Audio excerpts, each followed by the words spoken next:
Hello,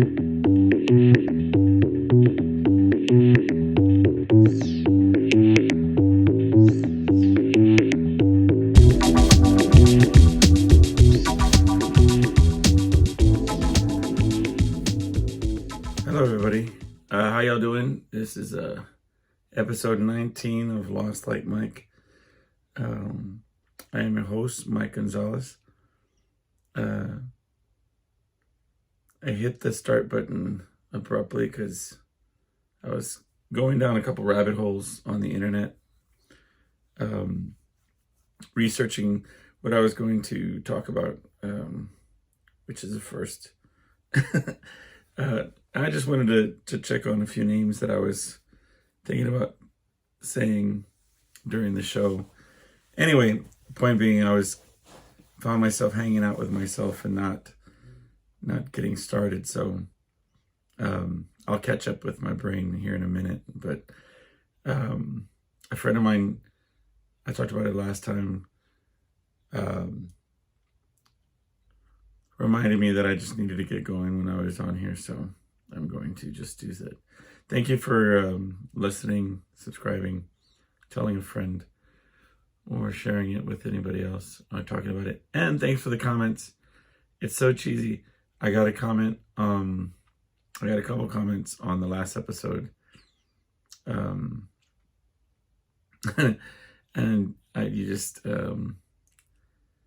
should have seen me get all geeked out and super excited. It's silly. But I do appreciate that.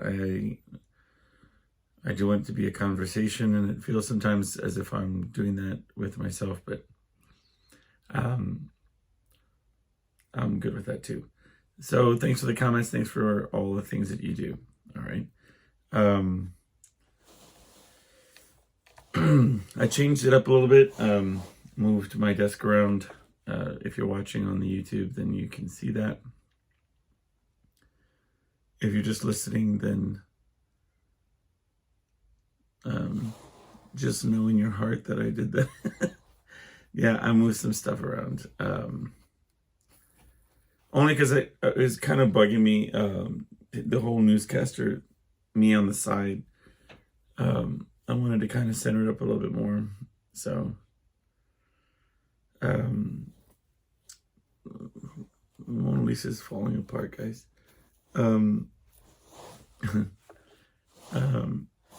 So, all right. Obviously, I'm feeling a little bit better than I was last week. I apologize for the shorter episode. Yeah,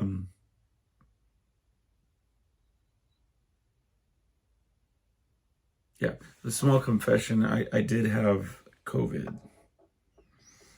The reason why it's a bit of a confession is because I did go out into the world. I stayed home from work. But I had a few shows. But I assure you that I was 6 feet away from everybody, even Vince, who I do the shows with. I kept my distance, and only once did somebody say that they wanted to come up and sing a song with me, and I almost forgot. And I was like, come on up. And then I was like, no, don't come up. Not a good idea.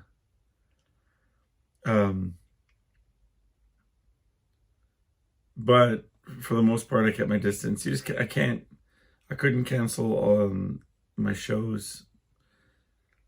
And ironically, or incidentally, my voice was hella better than it was the weeks prior to that. It makes no sense. And not saying I'm out of the woods now, but my past couple shows have been pretty great as far as being in control of my singing capabilities. Whereas before I was having a hard time, right? But yeah, so if you have listened to a couple of the episodes, then you know that when I wasn't feeling too great, my throat wasn't feeling great. And I just couldn't get it back. I couldn't even talk for long periods of time. And then there I go getting Omicron, COVID, and get my voice back. So yeah, not a lot. What I think it is, and look, this is kind of, who gives a shit, but I think that when you cough a lot, that you using your diaphragm, and for some reason it strengthens up or gets you like able to sing if you're pushing from that area of your body. That's my story, and I'm sticking to it. But it's been kind of cool to have a couple of good shows under my belt, and although I was posing as patient zero and trying to get the world sick, I do apologize for that. But I kept my distance, and I didn't talk to anybody, and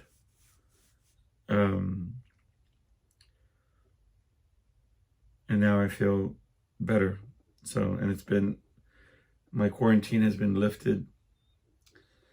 I did have some frustration based on that, because apparently, so I hung out with my daughter prior to getting sick, and the doctor swears up and down that it was strep throat, right? And then my wife, at the tail end of me getting sick, and I tested for everything because I didn't know what I had. But she comes up positive for the flu, right? But when I had COVID, or when I got COVID, and this is the second time I've gotten COVID, so I get quarantined. My wife's like, I'll set you up in this guest room. You real quick. I am the one that gets everybody sick, apparently, or can get everybody sick.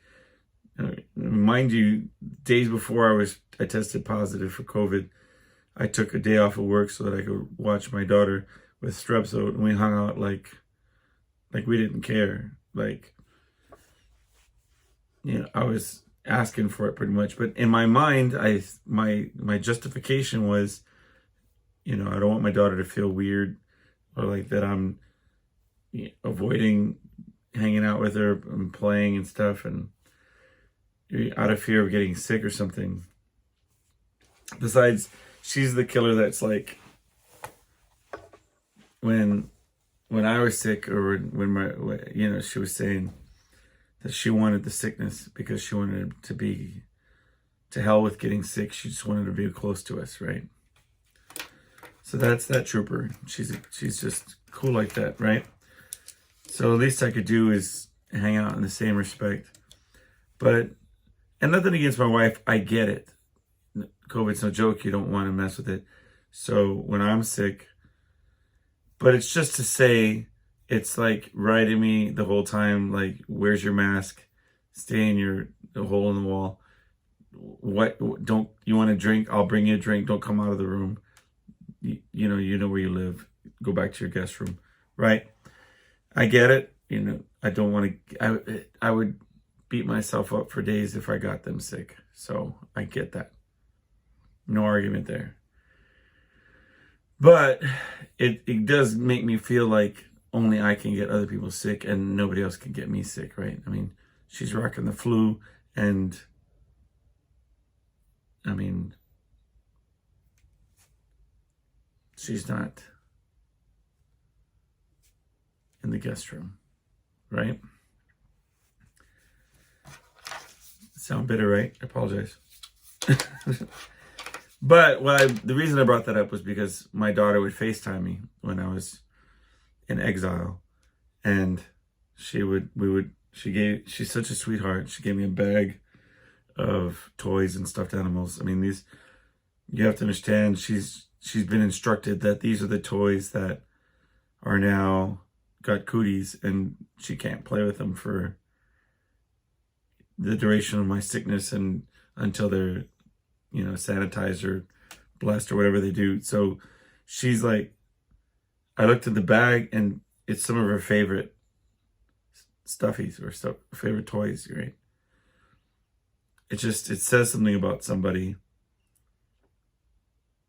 She's just cool people, you know, like that she wants me to play, but it like gives me her favorite toys.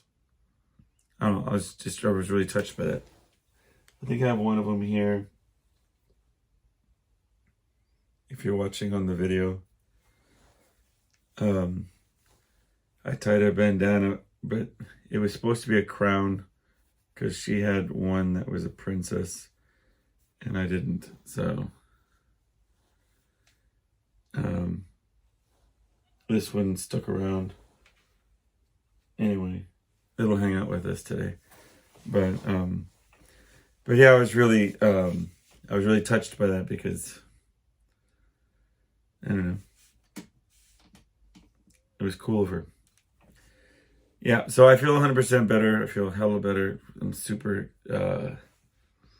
over my sickness. And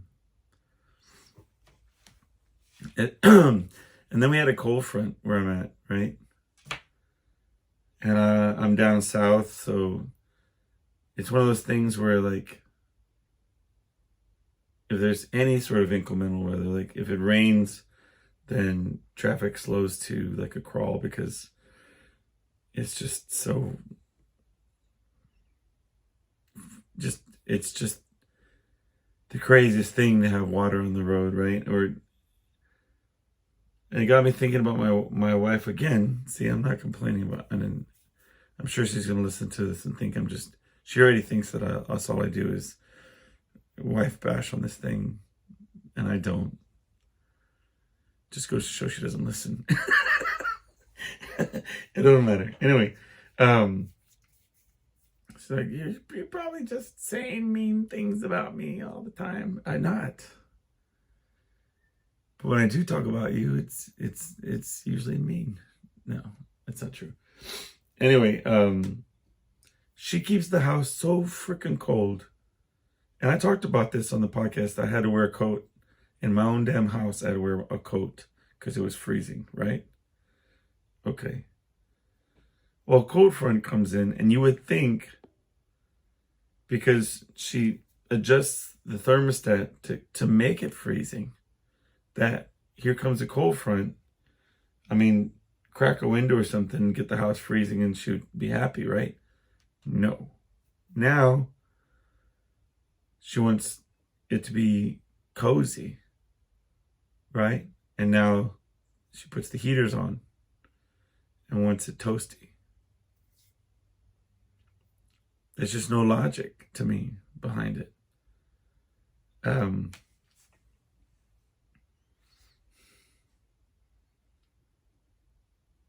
I mean, it's just me. I don't run the thermostat, so I don't care. I mean, I'm wearing layers as always in my own house, but mainly because I had a show today, and I also had to do a couple things outside, so I have this residual coldness, like, when your bones are cold.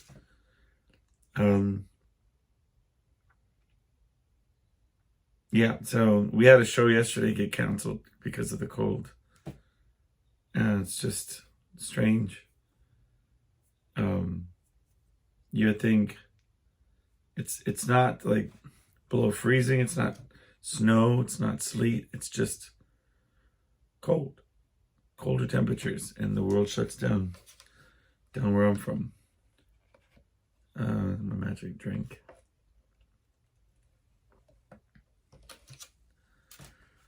I don't know why I said that.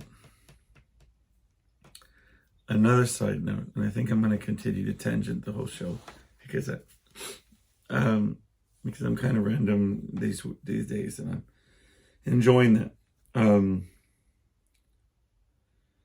So I did mention that my daughter had surgery coming up this week, and apparently there's a new surgeon that works in her specific field that she's like needing the surgery in.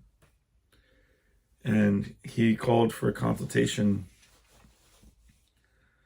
And it's kind of a last minute thing because I already took time off of work and everything. And he decided that he doesn't want her to have the surgery. He feels that alternative methods haven't been exhausted, and that, again, that's what I said. But I'm not a doctor. But so he says that it carries a little bit more weight. So long story short, she's not having her surgery after all, and it's a blessing. I think it's fantastic. It's if it's right now, she's not in a lot of pain. She's okay, and we're going to explore some of those alternative treatments. And it's always hard when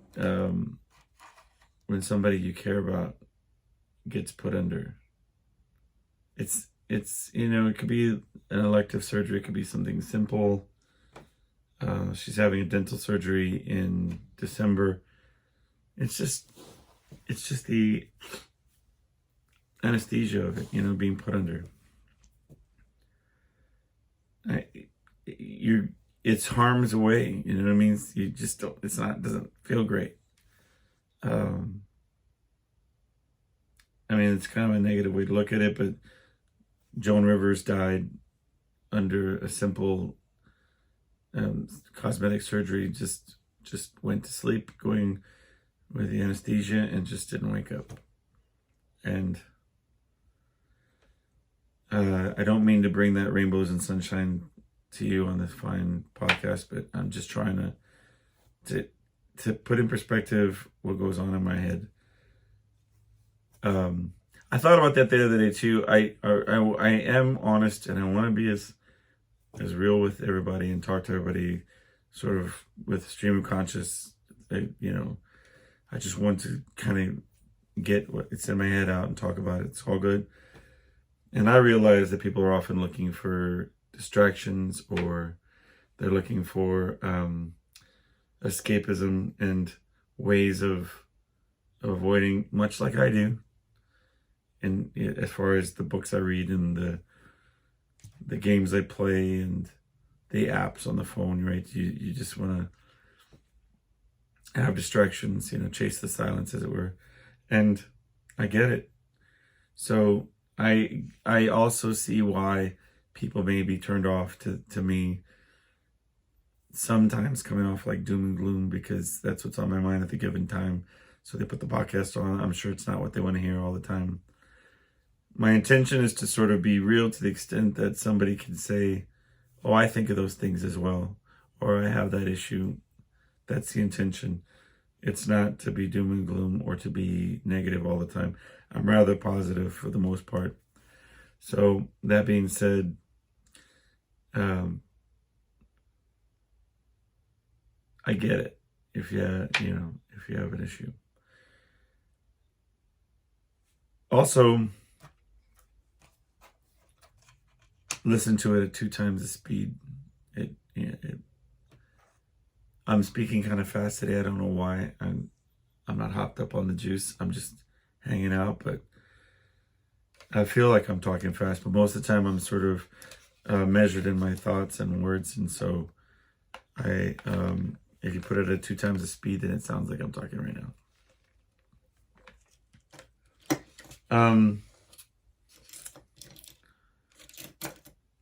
Also, I'm saying a lot today. Don't count the times that I'm saying it. I'll try to cut it out right away. It is Thanksgiving next week, everybody. To put a time frame on when this is recorded, although you may not listen to it when I put it out, but it is Thanksgiving time. We just put up our Christmas tree today. I think every year it gets a little bit earlier in the month of November that we put up the tree, but it's the one really traditional moment that I have in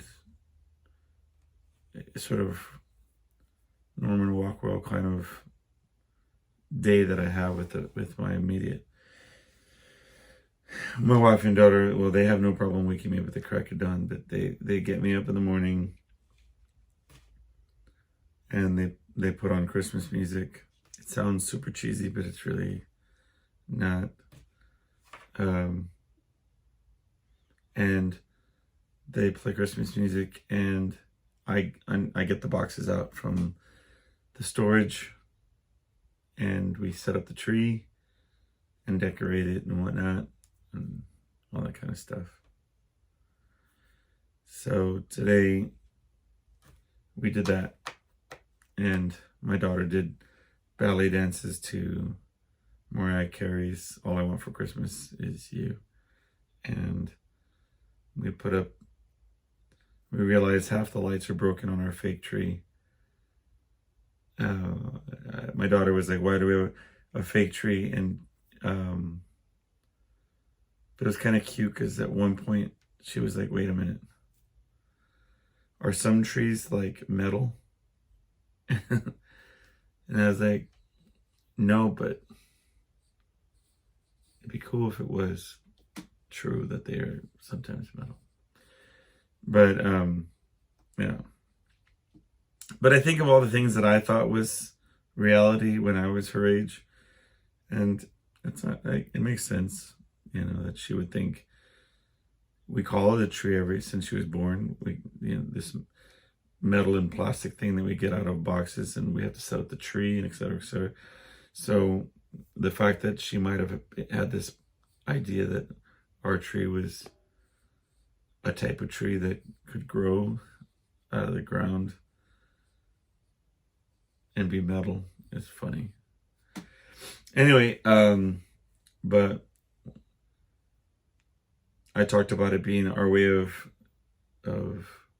caring about the planet, you know, that we don't cut down trees every year. And my wife didn't hear this conversation, so she walks out, and my daughter brings up about the tree not being real, and my wife's like, oh yeah, we'll cut one down next year. It's just, no, I said only if it's like that responsible logging or whatever, where they plant a tree, you know, which is kind of cool because we had a tree in our backyard that died. That's not cool, but I cut it down and dug it out of the ground.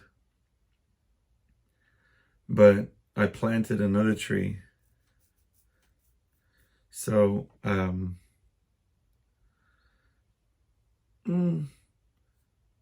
well, shortly after I dug up the tree, I realized that there was a tree in the ground, and I helped it kind of survive. I didn't plant the damn thing, but I'm saying, like, it's the same, right? Because now it's a big old tree. Years later, it's like a pecan tree, right? Okay, anyway, but I was telling my daughter that that's why I did that in the backyard. That's why we have a new pecan tree, because we planted a lemon tree and a pomegranate and a pecan tree. And I said it's because we dug out the dead one, but I guess that's true.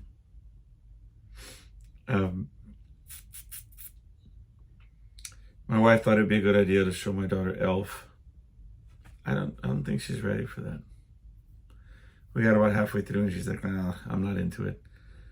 And I was like, yeah, because right now you should be watching like the claymation, like Rudolph and Frosty the Snowman cartoons, or what do you call those?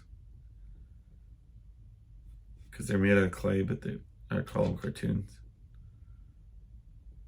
Stop animation. Fucking, who cares?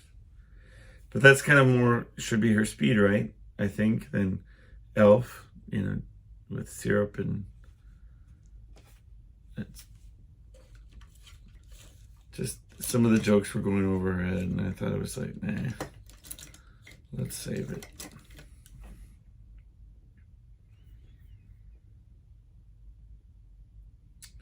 So on recently we had the Halloween, right?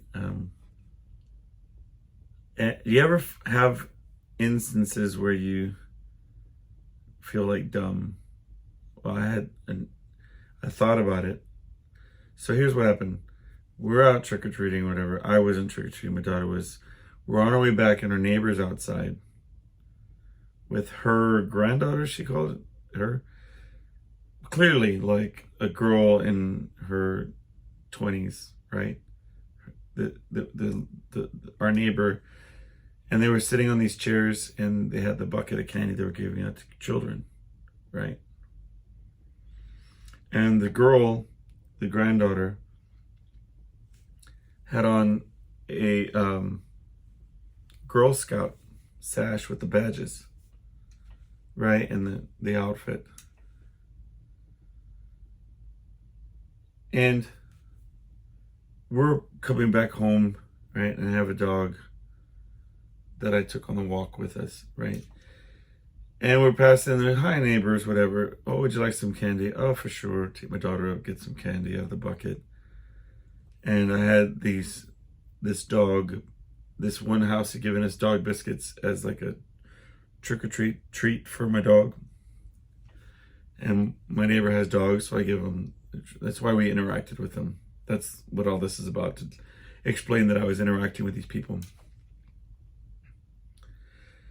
And we come into our house and I said, I told my wife, I said, honey, don't you think the granddaughter's a bit old to be Girl Scouting it up with, you know? And she's like, dumbass, that was her Halloween costume. And I was like, oh, shit. Yeah, it was. But I thought she was being like neighborly, you know what I mean? Like where you wear the Boy Scout uniform and walk somebody across the street, like you're just exercising your duties as. But when she said it made total sense. I mean, she was just sitting there with a bucket of candy. But then again, it's right. How often do I guess people do that? I don't go trick-or-treating enough to know that, but I guess people just sitting in their front yard wear costumes, like when they're handing out candy. I mean, I get it when they're like vampires or like, well, dressed up like the Reaper. What is the guy's name? You know what I mean? Like, but you're just wearing a Girl Scout sash.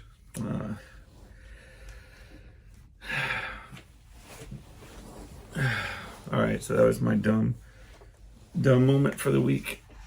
Not the week, however long ago that was.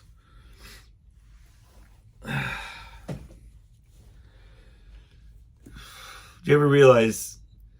So there was a show back, gosh, what was that, the early 90s, the late 80s, called Northern Exposure. And it was my introduction to philosophy. It was the K-Bear, KBHR radio with Chris in the morning on Northern Exposure. And he would have these just philosophical perspectives, and I don't know, and he was John Corbin, so he was just cool looking and sounding, you know what I mean, sounding smart or whatnot. But I didn't realize, but I attribute that, put that as one of my influences early on, as far as wanting to learn more and wanting to kind of seek that out, you know, that way. That I think we talked about one time on the show about what's his name, Christian Slater. He had this one movie where he was, you know, he had a show, a radio show or something. Kind of that same sentiment, but anyway, this was a weekly show. And I thought about it. It's the random things that you think about. and I wanted to make a note of it, so I wrote his name down. But I hadn't thought about that show, his character anyway, in a long time. I know there's like a lot of, I'm sure somewhere on some streaming site I could probably watch the entirety of that show. If you ever go back and watch something that you haven't seen since you were a kid, and you catch all the things that you went over your head, you know. I remember I would think, because my mom would always say, never watch a movie twice. Like, it's just a waste of time. You watched it, you get it. Yeah, that's it. You already experienced it. You're done. But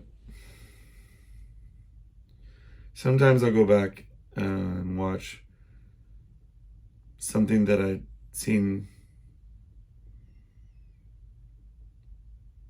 through eyes that sort of know more, or right, so you matured some, have life experience on your belt. What seems like inside jokes in retrospect, because you get it now and you didn't then. But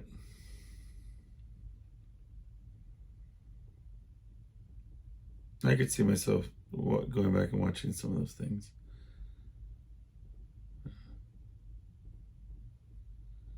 So, side note, confessions. I mean, I talked about it one time, how my brother was watching a show, rewatching a show right before he died. He was stuck watching episodes of this one TV show that we used to like. And there's something that kind of haunts me about it, like where I won't watch that show and I can't. And we like that show, the rhythm of the dialogue and stuff. It was the silliest show. It's like a guilty pleasure. And I won't allow myself to watch it. I don't know what it is, but it's can't bring myself to watch it. It turns out his birthday, we talked about this on the show as well, that I wanted to do a memorial show where I just tell stories about him. And so his birthday actually falls on a Saturday, which I record most of the shows on Saturdays. So I'll just do it on his birthday, and I'll tell some stories, shed some light, some insight to who he was. And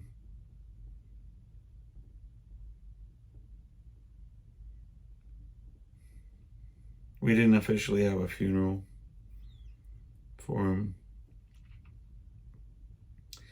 It's one of those things. COVID was all everywhere, and my mom was in lockdown at her senior home. And so I thought it was inappropriate to do anything when she couldn't go herself.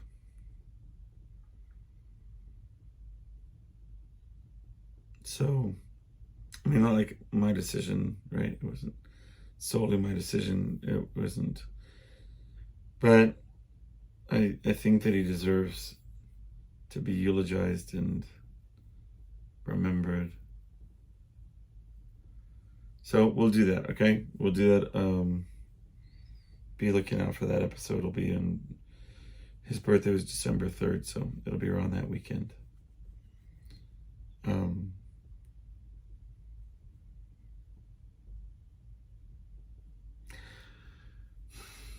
A couple times in my life, so I try to trace back why certain things happen, right? So why I'm not always forthcoming with sharing certain things. For example, I don't really like saying like different lofty goals that I have for myself, right? I don't like sharing, like if I said, oh, I want to put out a new record or something, or when I make these comments about my voice being good on a certain day, it always has to be like phrased in a certain way, so it's not like I just get paranoid about it sounding pompous or whatever, right? Or like arrogant kind of things. But I was thinking, where is that from? Why am I like that? Have I always been like that? Where is that, And I got to thinking, I know what it is. Because a couple of times I've felt inadvertently comfortable enough with the person I'm speaking to say something and been told or laughed at or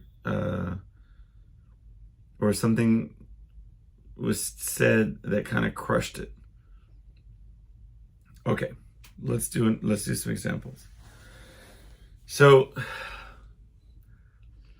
at one point many years ago, I had the opportunity to have a personal trainer for a short duration of time. Long story, but bottom line was I was meeting with this trainer and we were meeting at the gym and kind of doing an assessment, right? Where they're sort of feeling me out, seeing what I was capable of and what I had going on. And he says, all right, tell me what your goal is. Is your goal strength? Is it to have a physique? Do you want to be cut? Do you want to look a certain way? Do you want endurance? Do you want kind of questions, right? And there was he had his friends there or something, like these different gym rats that were kind of hanging out with him. And with a straight face, I just don't know what possessed me, but I said, yeah, I wouldn't mind, I wouldn't mind having like, you ever seen, how did I phrase it? You ever seen Keanu Reeves in Point Break? Something like that. And him and his buddies just start laughing. And look, we're not talking this guy. If you're looking at the YouTube video, I'm pointing at myself. We're not talking about me circa today. I'm talking about many years ago when, hey, listen,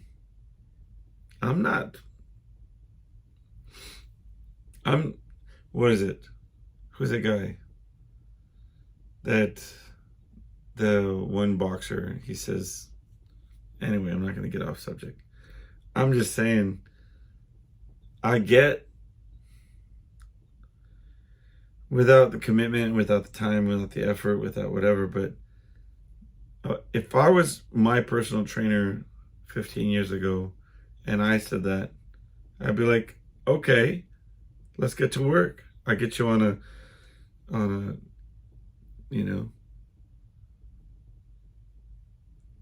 3-month plan to jumpstart it, whatever.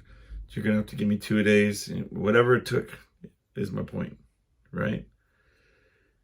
I certainly wouldn't laugh at a client. I wouldn't be like, okay, sure, let's get you surfer body ready, tubby. I don't think that, I think that's kind of bad. But anyway, my contract went out with him as far as we had an agreement to work out together, and it didn't kind of pan out the way that we either of us anticipated. So we sort of didn't work out. But anyway, for whatever reason, I felt like I could be honest and say that to that person. And there's been, like, I remember there was, well, we'll get into that later, but okay, I was at the dentist office. This was many years ago as well. I've had strange relationships with dentists because I didn't really go to one growing up. I mean, I went to an orthodontist. I got braces for a certain amount of time. But early on, I didn't go to a dentist, right? So when I got to a certain age, I decided that I was going to fix up my teeth, because they were sort of, it was a wreck, right? Just very bad situation going on, And I get to talking to this dentist, and I said he was about to do a bunch of fillings all in my back teeth and stuff. And he said, like, we're going to use this kind of silver filling. And I was like, is there an alternative? Is there like a tooth colored alternative? And he's like, yeah, but it's like way more expensive. And he knew that I was paying for a lot of it out of pocket because I don't think I was even insured at the time. So it was like thousands of dollars that I was throwing down for this wreckage of, like I'd been eating jawbreakers all my life and just had this, I'm exaggerating. It wasn't that bad. But the point being, again, I feel super comfortable. And I tell the guy, well, I'm a singer. And if there's videos and stuff and they're going to have cameras sometimes, when I want to be singing and you're going to see my teeth. I mean, it's my job. It's what I'm going to do. Right. And he laughed. He's like, yeah, nobody's going to see the inside of your mouth.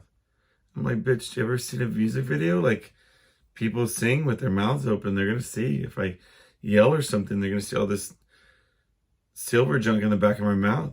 And, he just thought it was him and his techs or whoever. They just thought it was the funniest thing. That's kind of stuff that, when you see, like, successful recording artists or, like, actors or different people, that's what I think about when they say, like, oh, so-and-so, he's a jerk. Like, when I met him in person, in my mind, I think, well, how many people along the way just had no faith in him, like completely made him feel like the things that they said were a joke. You know what I mean? I mean, how many times did they make themselves vulnerable and say that they were capable of something, or they were going to do something, and were laughed at and made to feel like a joke when they post something on the social media and see the true colors of their friends and family and their associates, right? I mean, that when they finally get some traction, when they finally get some notoriety, that they don't develop some type of resentment or some type of kind of bitterness towards all those people, right? That are all of a sudden trying to be like a part of something that they worked hard for, right?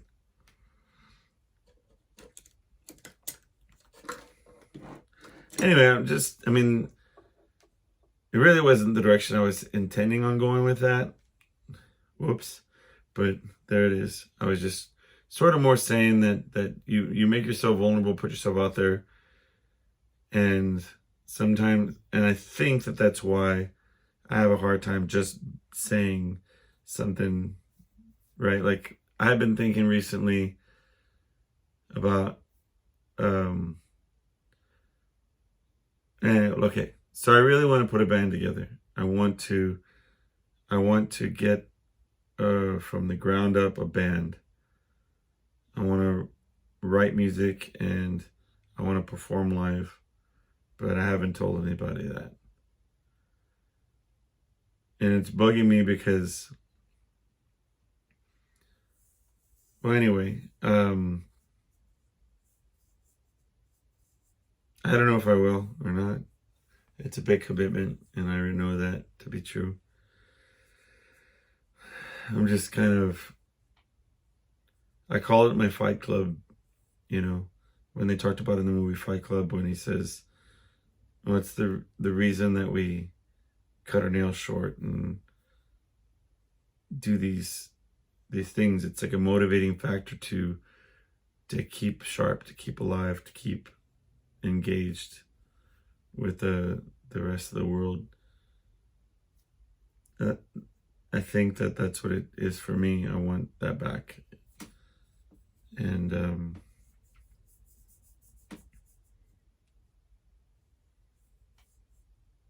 maybe we'll. Hey, I had a lot of interest in people wanting to do the show, so I've got to sort that out with setting up those interviews.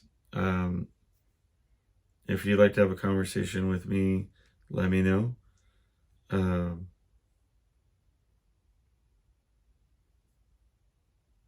Have conversations will travel. I mean, I can bring somebody here, or we can go out and visit. Let me know. Do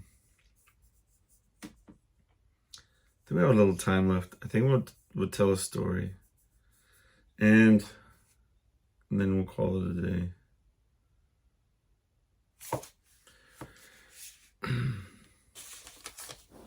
Speaking of bands, I've been in several bands in my life. Well, I was in a touring band. This was prior to 9/11. Oh, wow, some time back. But we were on a tour, and so as tours go, you would book ahead of time in some of these venues and in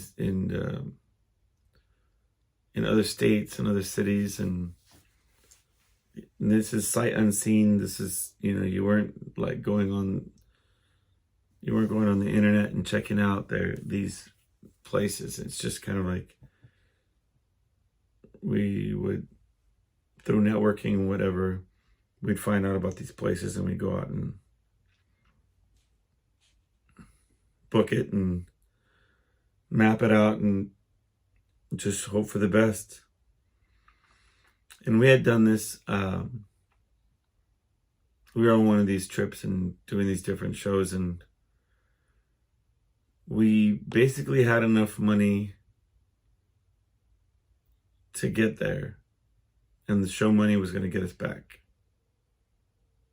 We were going to go to we were kind of done. We were going to be in New Orleans, Louisiana, and then we were going to be done. So we had enough money to get there, to make it there. And then the money we made from the show, we were going to travel the rest of the way home. And so we get down to New Orleans, and kind of off the beaten path. It's not on Bourbon Street or anything like that. It was a venue off, which incidentally, Uh, I've always had experiences with New Orleans or with Louisiana, as a matter of fact, as a whole. I don't know if it comes back to being in tune with sort of spirituality or like weird stuff, but I've had very strange instances happen to me every time I've been in New Orleans. I remember going with my ex-wife to New Orleans, and we were a young couple, we were going to party it up, and we didn't make it through the night. Like, we both had wicked nightmares. I had nightmares about, I don't know, people in the swamps, and it was very like, with doing rituals and stuff. It was very strange. And we just said, let's get the hell on. We're not going to stay. Anyway, getting off subject. But, so on this trip through Louisiana with the band, I remember, that's why I bring it up. We played at this other place. I think it was like, I don't know, in another city, maybe. Anyway, but I took a nap in the vehicle, and I had those same dreams, dreams about these weird voodoo kind of rituals going on, and it was very strange. And I was like, I woke up in a sweat, whatever. But anyway, so here we are in New Orleans, the last show before we head back. Broke as a joke, just hoping for a good night. And we get to the venue, and we set up. Well, we get ready to set up, and the owner operator, the club owner comes out, and he's like, "Yo, nobody's coming, man. It's for whatever reason, we're not gonna be open tonight, and so sorry, guys. I know you came a ways, but bye." And then he called it, and that was it. We weren't gonna play,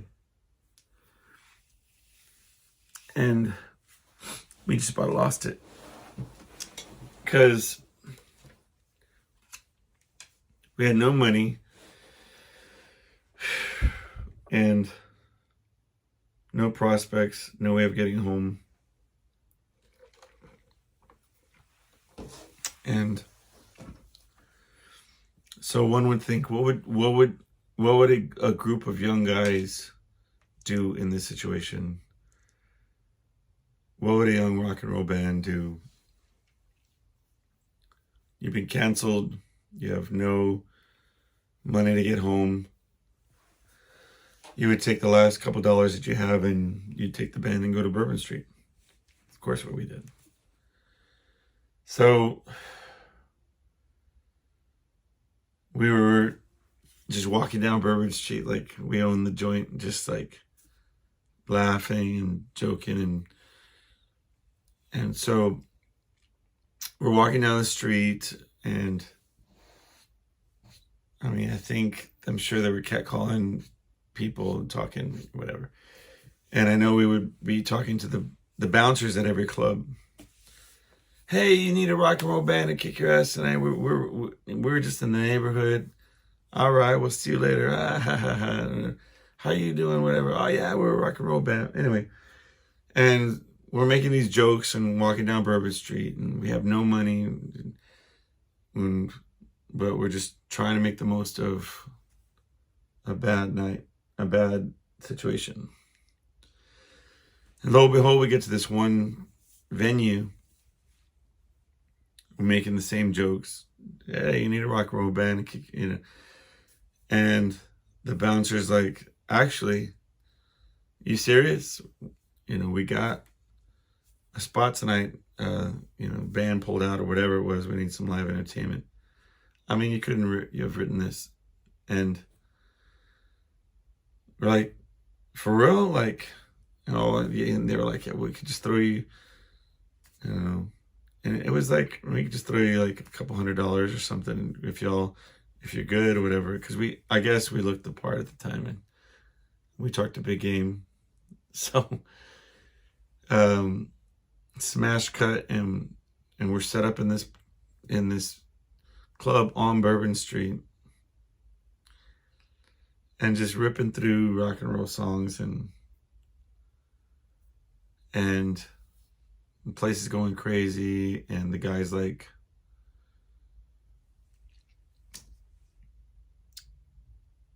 we need a house band.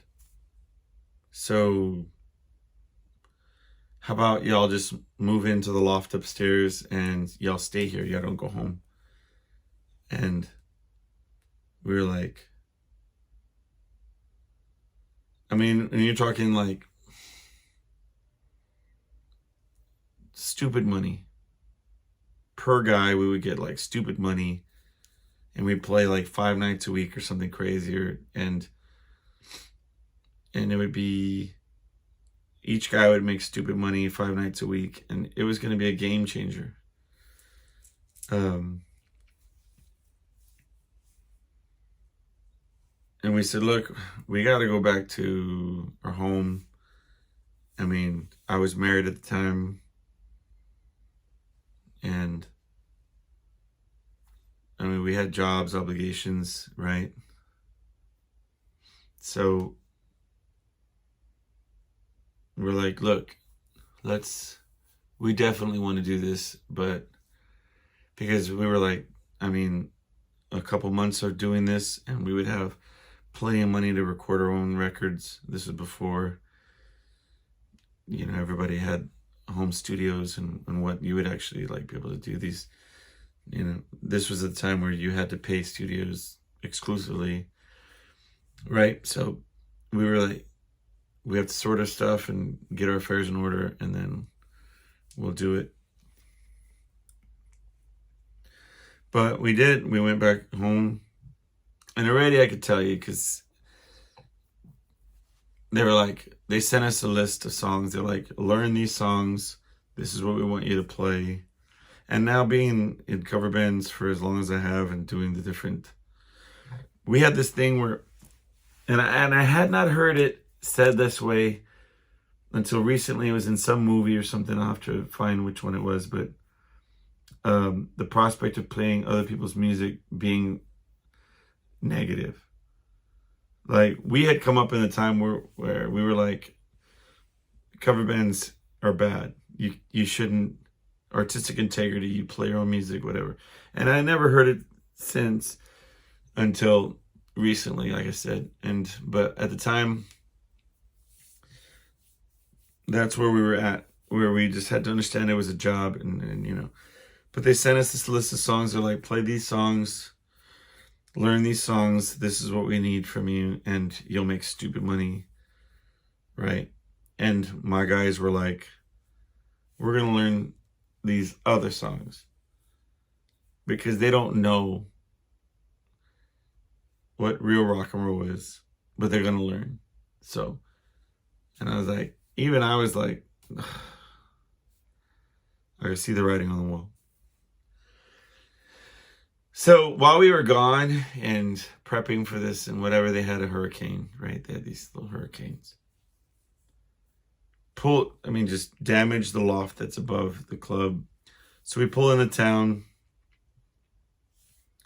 and first omen was, hey,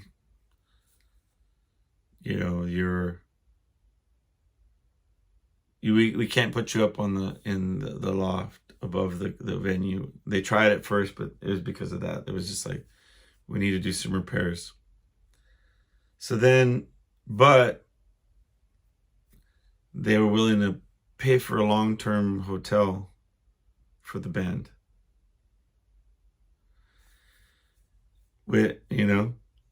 So it's still on the up and up, whatever.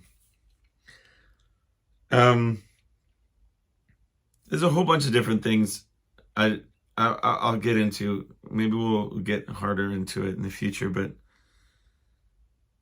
I mean, by the end of it,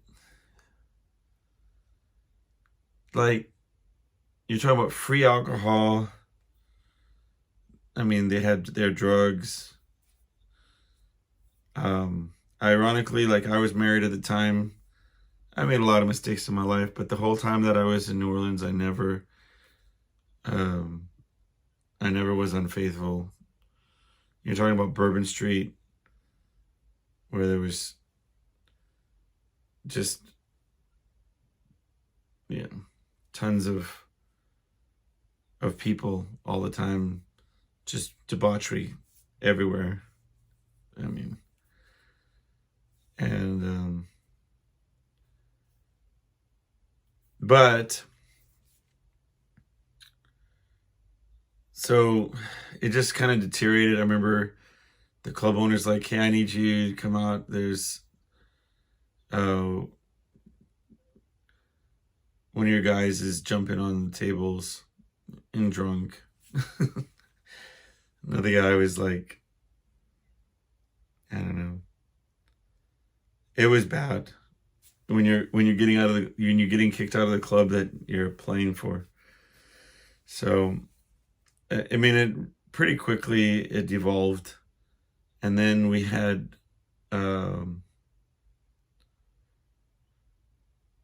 rain coming. We were on the third floor, and rain was coming in sideways on the third floor, and we're like,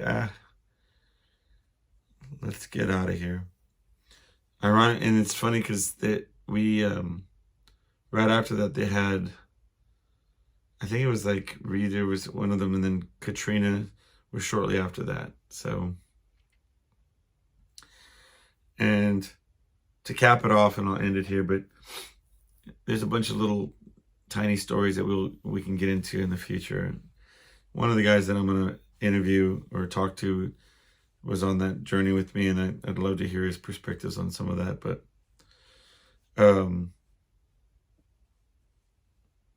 yeah, when I came back, I met with the doctor, and prompted by my ex-wife, my wife at the time, that I needed to go in to the doctor, and he said that if I had stayed in New Orleans, I literally would have died.